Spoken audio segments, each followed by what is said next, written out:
اعوذ باللہ من الشیطان الرجیم بسم اللہ الرحمن الرحیم اللہم صلی وسلم وبارک علی سیدنا محمد رسول اللہ خاتم النبیین صلی اللہ علیہ وآلہ وصحبہ وسلم۔ یوں تو سید بھی ہو مرزا بھی ہو افغان بھی ہو، یوں تو سید بھی ہو مرزا بھی ہو افغان بھی ہو، تم سب ہی کچھ ہو یہ تو بتاؤ مسلمان بھی ہو۔ علامہ کا یہ شعر صحیح معنوں میں اللہ تعالیٰ کے اس حکم کے بالکل مطابق ہے کہ جب اللہ نے فرمایا کہ وَاعْتَصِمُوا بِحَبْلِ اللَّهِ جَمِيعًا وَلَا تَفَرَّقُوا، کہ اللہ کی رسی کو جو ہے آپ مضبوطی سے تھام لیں اور آپ جو ہے تفرق میں نہ پڑیں۔ آج میں بڑی اہم بات کرنے والا ہوں۔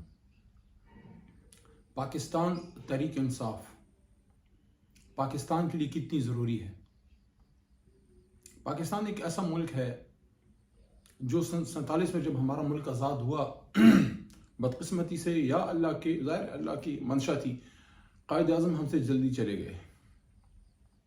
اس ملک میں ہر کسی نے اپنی سیاست کے لیے تفریق کیا، تقسیم کیا۔ کسی نے بنگالی نیشنلزم کے نام پہ، کسی نے پختون نیشنلزم کے نام پہ، کسی نے سندھی نیشنلزم کے نام پہ، کسی نے بلوچ نیشنلزم کے نام پہ، کسی نے نعرہ لگایا کہ سونار بنگلہ، کہ ان کا اپنا بنگلہ دیش کے حوالے سے جو انہوں نے بنگالی جو ہمارے لیڈران تھے انہوں نے پاکستانیت کے بجائے بنگال کا نعرہ لگایا۔ سندھ کے کچھ علاقائی لیڈران جن کی سوچ آفاقی یا وفاقی نہیں تھی انہوں نے سندھو دیش کا نعرہ لگایا۔ بدقسمتی سے خیبر پختونخوا، جس کو پہلے شمال مغربی سرحدی صوبہ کہتے تھے، اور وہاں مجھے فخر ہے کہ ہم پختونوں نے ووٹ کی طاقت سے ریفرینڈم کے ذریعے پاکستان کا حصہ بنے اور قائد اعظم کا ساتھ دیا۔ میرے دادا پیر محمد خان صاحب جیسے لوگ جو آل انڈیا مسلم لیگ میں تھے، اس وقت اپنی ذاتی تعلق اور واسطوں کو ایک طرف رکھ کے عبدالغفار خان بابا یا ولی خان صاحب کی فیملی سے ہمارا ذاتی تعلق، اس کو ایک طرف رکھ کے پاکستان زندہ باد کا نعرہ لگایا اور مسلم لیگ کے ساتھ، آل انڈیا مسلم لیگ کے ساتھ مل کے پاکستان، اس کے کارکن کے طور پہ پاکستان بنانے میں بنیادی کردار ادا کیا۔ لیکن بدقسمتی سے پاکستان بننے کے ساتھ ہی خیبر پختونخوا سے خورا خپل اختیار کے نام پہ جو ہے پختونستان کا شوشہ چھوڑا گیا۔ ایک پاکستان کے ہوتے ہوئے کسی اور پختونستان یا کسی اور شوشے کی ضرورت تھی، لیکن ان کی سیاست کے لیے شاید ضرورت تھی، کیونکہ تقسیم پہ سیاست کی۔ They divided and ruled. My dear Pakistanis, these politicians and some others, they divided and ruled. کیونکہ اگر ہم جڑ کے رہیں گے تو پھر تو پاکستان مضبوط ہوگا۔ پاکستان مضبوط ہوگا تو ان کی علاقائی سیاست دفن ہوگی۔ ادھر گریٹر بلوچستان کا نعرہ لگایا، ادھر پنجاب میں جو پاکستان کا آبادی کے لحاظ سے بڑا صوبہ ہے، بڑا بھائی ہمارا، ادھر جاگ پنجابی جاگ تیری پگ نو لگ گیا داغ۔ میاں صاحب، میاں نواز شریف صاحب کے دور میں یہ نعرے لگے، ولی خان صاحب کے دور میں پختونستان کے نعرے لگے، جیمز سعید صاحب کے دور میں سندھو دیش کے نعرے لگے۔ آج ان میں سے کوئی ہم میں سے نہیں۔ بلوچستان میں جن لوگوں نے پاکستان زندہ باد کا نعرہ لگایا ان پہ حملے کیے گئے، ان کو سیاست سے سائیڈ لائن کرنے کی کوشش کی گئی۔ میں کچھ آج کے ینگ سیاستدانوں میں سے سرفراز بگٹی صاحب کی اور انوار الحق کاکڑ صاحب کی کیوں دل سے بڑے بھائی سے زیادہ میں ان کی عزت کرتا ہوں۔ کیوں کرتا ہوں؟ حالانکہ ان میں سے شاید وہ ہمارا کوئی خون کا رشتہ تو نہیں، لیکن ان کے ساتھ میرا ایک تعلق ہے پاکستانیت کا، کہ جب سرفراز بگٹی بلوچستان میں پاکستان زندہ باد کہتا ہے یا انوار الحق پاکستان زندہ باد کہتا ہے، وہ میرے سینے میں جو ہے اپنا ایک مقام بناتا ہے۔ ہاں، ان سے زیادتیاں ہوئی ہیں، ریاست سے زیادتیاں ہوئی ہیں، لیکن اس کا مطلب یہ تو نہیں ماں سے زیادتی ہو جائے تو ماں سے انسان گلہ کرتا ہے، ماں کے خلاف تو نہیں ہوتا۔ تو یہاں پہ پاکستان تحریک انصاف کا جو ہے وہ ایک رول بنتا ہے۔ اور پاکستان تحریک انصاف کا کیا رول ہے؟ پاکستان تحریک انصاف کا رول یہ ہے کہ میں عمران خان صاحب کے ساتھ کیوں؟ جب عمران خان نیشنل لیڈر تھے، کرکٹ ٹیم کے کیپٹن تھے، وہ پاکستان کے ہیرو تھے۔ پاکستان مقبوضہ کشمیر میں سنیل گواسکر اپنی کتاب میں لکھتا ہے مائی سنی ڈیز میں کہ شری نگر میں کشمیر میں کوئی میچ تھا اور وہاں سارے کشمیری عمران خان صاحب کے پوسٹر لگا کے کھڑے تھے۔ میں عمران خان صاحب کے ساتھ کیوں آیا؟ کیونکہ میں نے اس شخص میں کوئی علاقائی تعصب نہیں دیکھا، اس نے کوئی پختون پنجابی کے نام پہ یا مذہب کے نام پہ سیاست نہیں کی، حالانکہ مذہب کو سب سے زیادہ فروغ دیا، اس پہ میں آؤں گا بات، کیونکہ مذہب کے نام پہ بھی ملک کو تقسیم کیا گیا. حالانکہ مذہب کے لیے سب سے جو بڑے بڑے کام ہوئے یہ مذہبی جماعتوں والے نے تھوڑے کیے. ووٹ یہ مذہب کے نام پہ لیتے ہیں، کام ہم عام سیاستدان کرتے ہیں. اگر اس ملک کو ایک اسلامی آئین دیا تو کس نے دیا؟ بھٹو نے دیا نا. اس سے پہلے جو پاکستان کی قرارداد مقاصد کی بنیاد رکھی تو قائد اعظم کے ان فرمودات نے رکھی. جب قائد اعظم نے فرمایا تھا، پیچھے تصویر لگی ہے، سبی دربار میں بلوچستان میں جا کے فرمایا کہ it is my firm belief that our true salvation lies in following the golden rules of conduct set for us by the great lawgiver of Islam. Let us lay the foundations of our democracy in true Islamic principles of social and economic justice. فرمایا کہ مسلمان کے لیے اس سے زیادہ بڑی نجات کیا ہو سکتی ہے کہ وہ اسلام کے ان سنہری اصولوں پہ عمل کرے جو اسلام کے سب سے بڑے قانون دان آخری نبی آخر الزمان حضور نبی کریم صلی اللہ علیہ وسلم نے ہمیں دیے. ان سنہری اصولوں پہ وہ کہتے ہیں آئیں عمل کریں، اور آئیں اپنی جمہوریت کی بنیاد جو ہے اسلام کے صحیح ان اصولوں پہ سماجی انصاف کے رکھیں اور اکنامک معاشی انصاف پہ رکھیں، معاشرتی انصاف پہ رکھیں. اور خود قائد اعظم نے یہ بھی فرمایا تھا سن 42 میں، سن 40 قرارداد پاس ہونے کے بعد سن 42 میں پاکستان بننے سے چند سال پہلے، کہ مجھ سے اکثر پوچھا جاتا ہے کہ جس پاکستان کی آپ بات کرتے ہیں اس پاکستان کا طرز حکمرانی کیا ہوگا؟ میں کون ہوتا ہوں اس طرز حکومت کا فیصلہ کرنے والا؟ یہ فیصلہ تو قرآن میں 1350 سال پہلے ہو چکا. قرآن ہماری رہنمائی کے لیے تا قیامت موجود رہے گا، قائد اعظم نے فرمایا. پھر جو Sindh bar association, Karachi bar association میں جا کے بات کی کہ میری باتوں کا لوگ غلط مطلب لیتے ہیں کہ وائی دس کنفیوژن، اور انہوں نے یہ فرمایا کہ the Sharia law is as relevant today as it was 1300 years ago، کہ شریعت کا قانون آج بھی اتنا ہی ریلیونٹ ہے جتنا 1300-1400 سال پہلے تھا. اسٹیٹ بینک کو فرمایا کہ I shall watch with keenness the work of your research organization in devising the banking principles in accordance with Islamic economic system. یہ پوری ایک اسپیچ ہے جس میں انہوں نے یہ بھی فرمایا کہ اسٹیٹ بینک کو فرمایا کہ میں آپ کو دیکھوں گا آپ کے ریسرچ کے کام کو، آپ اسلامی بینکاری کو کیسے فروغ دیتے ہیں، اسلامی معاشی نظام کو کیسے فروغ دیتے ہیں. اور اس اسپیچ میں یہ بھی کہا کہ the Western economic system has given to the world nothing but 2 world wars، کہ مغربی معاشی نظام نے دنیا کو کچھ نہیں دیا، بس صرف 2 عالمی جنگیں دی ہیں. اور آج آپ دیکھ لیں مغربی معاشی نظام کا حصہ بن کے ہم نے کیا پایا؟ 75 سال بعد ہم بال مقروض سودی نظام میں جکڑے ہوئے. حالانکہ سودی نظام کے بارے میں اللہ کیا کہتا ہے قرآن، کہ جو سود کرتا ہے وہ اللہ رسول صلی اللہ علیہ وسلم سے لڑائی کرتا ہے، اور ایسے اٹھائے جائیں گے آخرت میں جیسے ان کو شیطان نے مسا کیا ہو، جیسے وہ پاگل ہو. بہت بڑا گناہ ہے. تو ہم سیاستدانوں نے بیسیکلی جو عام پولیٹیکل سسٹم سے ہو کے ہیں، اصل میں تو دین کی خدمت اس کے لیے بنیادی کام ہم لوگوں نے کیا. بھٹو نے اسلامی آئین دیا، قادیانیت کے خلاف قانون بنایا، قادیانیوں کو غیر مسلم ڈکلیئر کیا. عمران خان صاحب نے ایز اے وزیر اعظم کے 50 سال بعد مدینہ کی ریاست کا کانسیپٹ ایک بار پھر اجاگر کیا. ہر جگہ مدینہ کی ریاست پہ ڈسکشن ہوئی. رحمت العالمین اتھارٹی صلی اللہ علیہ وسلم بنائی تاکہ ملک میں ہمارے بچے جو ہیں وہ ریسرچ کریں اور ہمارے بچوں کو حضور نبی کریم صلی اللہ علیہ وسلم، صحابہ کرام اور اہل بیت کی زندگی ان کے سامنے آئے. پھر عمران خان صاحب نے جو ہے سیرت النبی صلی اللہ علیہ وسلم کو لازمی کرایا. آج پاکستان کے ہر 8ویں 9ویں 10ویں میں سیرت النبی پڑھائی جائے گی، عمران خان صاحب کا کریڈٹ ہے.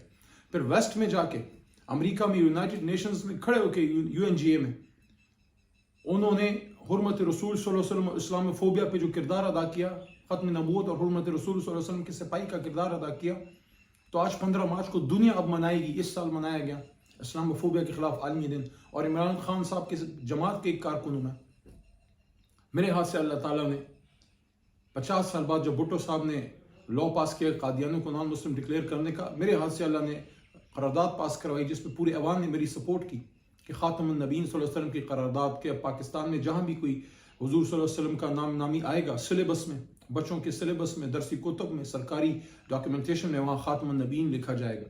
میرے ہاتھ سے اللہ تعالیٰ نے ایک اور بھی قرارداد پاس کرائی کہ کوئی بھی یونیورسٹی جو بچوں کو 16 سال کی ڈگری دیتی ہے، سرکاری یونیورسٹی، اس پہ لازم ہے کہ وہ انشور کرے کہ بچوں کو اس نے قرآن ترجمے و تفسیر کے ساتھ سکھایا ہے. تو دین کے لیے تو بنیادی کام ہم لوگوں نے کیے ہیں. دین کے نام پہ ووٹ تو کوئی اور لیتے ہیں، میں نام ہی نہیں لینا چاہتا. اسرائیل کے خلاف عمران خان صاحب کا بیان زبان زدیام ہے کہ انہوں نے کہا اسرائیل کو تسلیم کرنے کا سوال ہی پیدا نہیں ہوتا. اور میں آن ریکارڈ ہوں کہ میں نے یہ بات کی ہے سینٹ آف پاکستان میں پہلی بار جب اسرائیل کی بات ہوئی تسلیم ہونے کی 2019 میں پہلا آدمی تھا حکومت میں سے جس نے بات کی، اور اس کے بعد یہ بات اور آگے بڑھی کہ اسرائیل کو تسلیم کرنے والے لوگوں کو پاکستان کے عوام دریا برد کر دیں گے، کیونکہ قائد اعظم نے فرمایا تھا کہ اسرائیل از the illegitimate child of West. تو جب تک مسئلہ فلسطین حل نہیں ہوتا، مسجد اقصی آزاد نہیں ہوتا، اسرائیل کو تسلیم کرنے کا سوال ہی پیدا نہیں ہوتا. کھلم کھلا آ کے اس پہ حکومت کے ساتھ جو ایک مذہبی رہنما، ایک بڑی مذہبی جماعت کے لیڈر، ان کی خاموشی بڑی ذومعنی ہے، بڑی سوالیہ نشان اٹھاتی ہے کہ وہ مذہبی رہنما جو اس آج کی حکومت امپورٹڈ حکومت کا ساتھی ہے، وہ کیوں اسرائیل پہ کھل کے بات نہیں کرتے. تو اسرائیل کے خلاف بات کرنی ہو، ہندوستان کے خلاف بات کرنی ہو، بابری مسجد پہ سٹینڈ لینا ہو، حرمت رسول صلی اللہ علیہ وسلم پہ سٹینڈ لینا ہو، قادیانیت کے خلاف قانون سازی پاس کرنی ہو، ہم عام سیاستدان اور عمران خان صاحب کا اس میں بڑا رول ہے. جو بہت بڑا کام عمران خان صاحب نے کیا کہ جماعت ایک ایسی بنائی کہ پاکستانیت کے نام پہ بنائی. قائد اعظم کا تو کوئی بیٹا بیٹی نہیں کہ وہ سیاسی جماعت کو آگے لے کے چلے. آپ اور میں ان کے نظریاتی بچے ہیں. جو پاک فوج میں ہمارے ملک و قوم کے بچے جا کے یہاں پہ سینے پہ پاکستان کے لیے گولی کھاتے ہیں، وہ قائد اعظم کے نظریاتی اولاد ہے. جو کوئی ہمارا جو فنکار ہے وہ کوئی نیشنل ڈے پہ کوئی ترانہ بناتا ہے ملک کا، وہ پاکستان کا اور قائد اعظم کا نظریاتی بچہ ہے. پاکستان کی نظریاتی اساس کی حفاظت کرنے والے لکھاری، پاکستان کے نظریاتی اور سیاسی سرحدوں کی حفاظت کرنے والے سیاستدان جو تمام تکلیفوں کے باوجود پاکستان زندہ باد کہتے ہیں، وہ پاکستان کے نظریاتی اساس ہیں. پاکستان کے قائد اعظم محمد علی جناح کے نظریاتی بچے ہیں. میں نے علی محمد نے، میرے جیسے اور میرے بہت سے دوستوں نے تحریک انصاف کے اسمبلی کے فلور پہ پاکستان زندہ باد کے بے شمار نعرے لگائے، اس کے لیے کام کیا. پاک فوج زندہ باد کا نعرہ لگایا، کسی کو خوش کرنے کے لیے نہیں. یہ ہماری طاقت ہے پاک فوج. اس کی جب باتیں ہوتی رہیں، جب ٹرائبل ایریا سے کچھ پی ٹی ایم جیسی جماعتیں جو ہیں پاک فوج اور پاکستان کے نظریاتی ایشوز پہ وہ کھڑے ہو گئے. کچھ ان میں جنم مسئلے تھے، لیکن بہت سے اس میں ایسے بھی لوگ تھے جو کسی اور کے اشارے پہ پاک فوج یا پاکستان کے خلاف انہوں نے بات کی. اپنے جلسوں میں پاکستان کے جھنڈے تک نہیں آنے دیا. میرے جیسے لوگ کھڑے ہوئے، ہم نے پاکستان زندہ باد، پاک فوج زندہ باد، پاکستان کے جھنڈے لے کے قومی اسمبلی میں آئے. آج ہم پہ کیسز بن رہے ہیں، آج ہم پہ لیکن ہم تو پاکستان زندہ باد کہیں گے، مرتے دم تک کہیں گے. میری تو قبر سے آواز آئے گی پاکستان زندہ باد. میری تو وصیت ہے کہ کفن کی بجائے پاکستان کے جھنڈے میں لپیٹ کو دفن کرنا. میرے تو بچے میری قبر پہ آ کے پاکستان زندہ باد وہ کہیں گے. تو عمران خان صاحب نے تو یہ جماعت بنائی ہے. پہلی بار یہ ہوا ہے کہ میں عزت کرتا ہوں. ولی خان بڑے سیاستدان تھے، میرے خاندان کے ساتھ ان کے تعلق ہیں، میرے پرکھوں بزرگوں کے ساتھ، پیر محمد خان صاحب کے ساتھ، ان کے غفار خان بابا کے، ولی خان صاحب کے بھائی علی خان صاحب کے، غنی خان بابا جو بڑے شہر، ان کے ساتھ ہمارے خاندانی تعلق ہیں. لیکن معافی چاہتا ہوں، پختون کے نام پہ سیاست کرتے کرتے ہم نے پختونخوا کو پنجاب سے بڑا دور کر دیا تھا. پختونستان کے نعرے لگنے لگے تھے. عمران خان نے آ کے اسی پختون کمیونٹی کو اٹھایا، قومی دھارے میں لے کے آئے. آج خیبر پختونخوا میں سب سے بڑی پولیٹیکل جماعت تحریک انصاف ہے، جو پختون کے نام پہ نہیں، پاکستان کے نام پہ سیاست کرتی ہے. اس سے بڑی خدمت کوئی پاکستان میں کسی نے کی ہے جو عمران خان صاحب نے کی ہے؟ کہ وہ پختون جو پاکستان بنانے والے لوگ تھے اور ان کو مس گائیڈ کیا گیا، بہت سے لوگوں کو مس گائیڈ کیا گیا پختونستان کے نام پہ، پل اخار پل اختیار کے نام پہ. لرو بر یو افغان، یہ کیا بات ہوئی؟ پاکستان بن گیا، افغان ہمارا بھائی ہے، افغانستان ہمارا بھائی. افغانستان پہ سب سے بڑا سٹینڈ عمران خان نے لیا ہے. سپر پاور کے سامنے کھڑا ہو گیا کہ نہیں دوں گا افغانستان پہ حملے کرنے کے لیے اڈے. لیکن افغانستان ایک علیحدہ ملک ہے، پاکستان ایک علیحدہ ملک ہے. ڈیرن لائن ہمارے بیچ میں ایک دیوار ہے، ایک لائن ہے، ایک خط کھینچی گئی. اور سب سے بڑی بات جو عمران خان صاحب نے کی کہ انہوں نے افغان طالبان جب ان کی حکومت آئی، ان کے ٹاکس امریکہ سے کرائے حکومت آنے سے پہلے، اور اس سٹیل میٹ کو ختم کیا اور سرمہری کو ختم کیا، اور افغان قوم کی آزادی کا راستہ عمران خان صاحب نے ہموار کرایا. آف کورس پاک فوج کے تعاون سے کرایا. اور جب ان کا مسئلہ حل ہوا، ان کی ادھر حکومت آئی، تو ان کے معاشی مسائل اور دیگر مسائل کے حل کے لیے 2 کانفرنسز، خاص کر پہلی کانفرنس OIC کی جو ادھر کرائی، متقی صاحب کو میں نے خود، افغان وزیر خارجہ صاحب بڑے بھائی ہمارے، ان کو خود میں نے ویلکم کیا، خود میں نے ان کو رخصت کیا اسلام آباد انٹرنیشنل ایئرپورٹ سے، قائد اعظم انٹرنیشنل ایئرپورٹ سے. لیکن پاکستان کی جہاں تک بات ہے تو عمران خان صاحب نے ان پختونوں کو پاکستان کے نام پہ اکٹھا کیا. آج خیبر پختونخوا سے میجورٹی ووٹ تحریک انصاف لیتی ہے، پختون کے نام پہ نہیں، پاکستان کے نام پہ. اور سب سے زیادہ حق بھی پختون کو عمران خان نے لا کے دیا، حالانکہ پختون کے نام پہ سیاست ANP اور دوسری جماعتوں نے کی. مذہب کے نام پہ سیاست فضل الرحمان صاحب نے JUI نے کی، مذہب کے نام پہ زیادہ کام تحریک انصاف نے کیا. پختون کے لیے ان کا حق عمران خان صاحب لے کے آئے، اور اس وجہ سے پختون نے دوسری بار ان کو ووٹ کیا. خاص کر ٹرائبل بیلٹ میں جو پاکستان کے بغیر وردی کے محافظ ہیں، وہاں پاک فوج، پاکستان زندہ باد، قومی جو فکر ہے وہ سوچ کو لانے کا سہرا عمران خان کو حاصل ہے. اور اسی وجہ سے آج جب خیبر پختونخوا کے دور افتادہ ٹرائبل بیلٹ میں پاکستان تحریک انصاف کا جھنڈا لوگ لے کے ساتھ نکلتے ہیں تو ساتھ ان کے پاکستان کا جھنڈا بھی ہوتا ہے. اس سے بڑی خدمت کوئی کر سکتا ہے تو آ کے مجھے بتائے. اور اسی طرح سندھ میں جو لوگ سندھی قومیت کے نام پہ ووٹ لیتے تھے یا مہاجر قومیت کے نام پہ، آج الحمدللہ اردو سپیکنگ کمیونٹی میں سب سے زیادہ ووٹ لینے والی جماعت بھی تحریک انصاف ہے. کراچی جس کو جلایا گیا 25-30 سال مہاجر پنجابی کی لڑائی میں، مہاجر پختون کی لڑائی میں، مہاجر سندھی کی لڑائی میں، سندھی اور مہاجر کو، سندھی اور اردو سپیکنگ کو اکٹھا کرنے والا عمران خان ہے، محبت پیدا کرنے والا عمران خان ہے. پختونخوا اور پنجاب میں فاصلے کم کرنے والا عمران خان ہے، کیونکہ ادھر جاگ پنجابی جاگ کا نعرہ، ادھر جو ہے پختونستان کا نعرہ، اور ایک ایسی جماعت آئی جس نے پختونخوا اور پنجاب دونوں میں حکومت بنائی. پنجاب میں وہ جماعت جس کی خیبر پختونخوا میں حکومت ہو، وہ جب پختون پنجابی کے فاصلے کم کرنے کی بات کرتی ہے تو اس کو پنجابی بھی سنتا ہے، اس کو پختون بھی سنتا ہے. عمران خان صاحب کی مجھے آج بھی یاد ہے کچھ سال پہلے کوئی مسئلہ ہوا، انہوں نے بہت زیادہ پختون جو یہاں پہ کچھ زیادتیاں ہو رہی تھی، خاص کر یہ پٹوہار بیلٹ میں، میاں صاحب کے دور کی بات ہے، عمران خان صاحب نے بڑا سٹینڈ لیا پختون کمیونٹی کے لیے. ہم میں سے کچھ دوستوں نے ان کو کہا کہ خان صاحب آپ زیادہ بات کرتے ہیں، ایسا نہ ہو پنجاب میں آپ کے خلاف ووٹ بینک چلا جائے. ان کا نہیں، جو حق کی بات ہے میں کروں گا، چاہے ووٹ بینک میرے خلاف جائے، حق میں جائے. اور پنجابی پاکستان سے پیار کرتا ہے، پنجابی پختون سے محبت کرتا ہے، اور اس وجہ سے عمران خان نے پختونوں کے حق کی بات کی، لیکن پنجاب پھر بھی عمران خان صاحب کے ساتھ کھڑا ہوا، کیونکہ عمران خان صاحب نے پنجاب کی بھی حق کی بات کی، جنوبی پنجاب کو حق دلانے کی بات کی.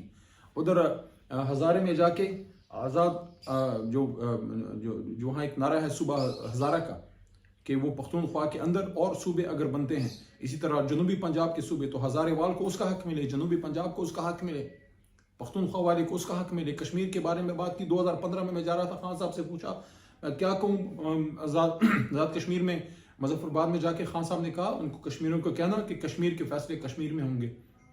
And the same message goes to GB کو اس کا حق دیا، اس کو ساتھ لے کے چلے. آج عمران خان صاحب واحد آدمی اور تحریک انصاف جس کی GB میں حکومت، جس کی آزاد کشمیر میں حکومت، جس نے مرکز میں حکومت بنائی جو انٹرفیئرنس کر کے ہٹائی گئی، جس نے پنجاب میں حکومت بنائی اور اکثریتی جماعت کو ہٹا دیا گیا پنجاب میں بھی مرکز میں بھی، جس نے خیبر پختونخوا میں حکومت بنائی اور بلوچستان میں LI، ایک وقت میں سوائے سندھ کے ہماری ہر جگہ حکومت تھی. ایسی کوئی جماعت بھٹو صاحب کی اللہ مغفرت فرمائے، اس کے بعد کوئی لیڈر آیا جس نے پورے ملک کو اکٹھا کیا؟ ایون بھٹو صاحب نہیں کر سکے. ان کے زمانے سے ملک ٹوٹ گیا. حالانکہ سب ان پہ بلیم کرتے ہیں، ادھر ہم ادھر تم کا بھی ان پہ ایک الزام ہے، جو کبھی یہ بات میں بھی اٹھاتا ہوں، لیکن میں بھٹو صاحب کے بڑے کاموں کی تعریف بھی کرتا ہوں. حالانکہ ان کو میں سمجھتا ہوں کہ اس زمانے میں ایک متحدہ پاکستان کے لیے قربانی دینی چاہیے تھی اور شیخ مجیب کو دعوت دینی چاہیے تھی کہ آؤ بناؤ حکومت بناؤ، کیونکہ اکثریت تو شیخ مجیب کے ساتھ تھی. لیکن وہ تاریخ کا ایک اور دور تھا، اس پہ کبھی پھر بات کروں گا میں.